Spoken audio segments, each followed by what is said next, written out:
A message for motorists tonight: the cost of filling up could drive up even more. Petrol is at its highest price in 18 months and there's little hope of that reversing anytime soon.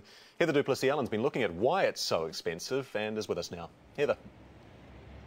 Good evening. Well, all the major oil companies have moved their prices today. It doesn't matter where you go for your gas. For 91, you'll be paying $1.81 a litre. Now, Caltex and BP were the first to raise their prices yesterday. Today, they in fact dropped them by 2 cents a litre because their competition didn't raise them quite as highly. But regardless, we're still paying more for our petrol today than we were a week ago.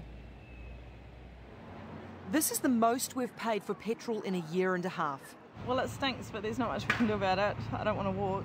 I think it's terrible. I actually think we might have to start walking or finding another form of transport. My car's a Volvo and it's quite expensive to run anyway.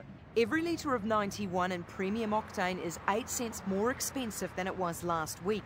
Oil companies have hiked their prices now twice in the last 6 days.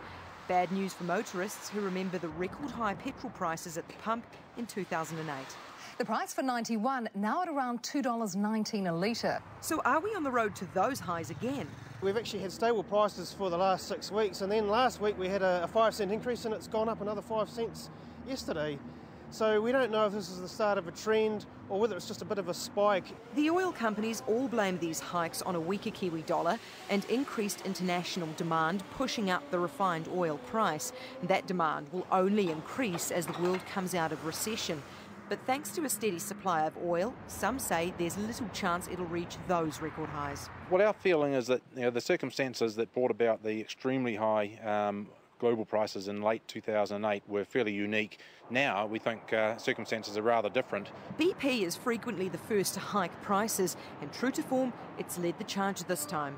We have a responsibility to our shareholders to make a profit, and if we don't make a profit, we won't still be able to operate in New Zealand. And we are committed to New Zealand. And if New Zealand motorists are committed to their cars, be prepared. The price is about to climb. About to climb even more, Heather? Why do you say that? Well, that's because we're actually going to be taxed more highly on our petrol. Now, I want to show you very quickly how the price of our petrol breaks down.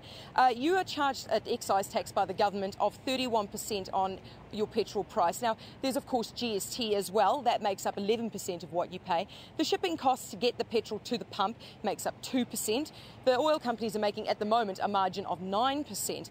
And that means that the cost of the petrol, of the actual petrol, is less than half of what you're paying at the pump now.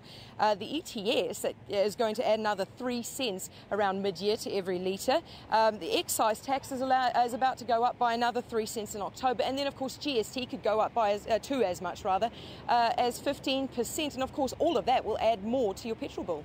Well, indeed. Thank you very much, Heather. Heather Duplessis-Allen in Wellington.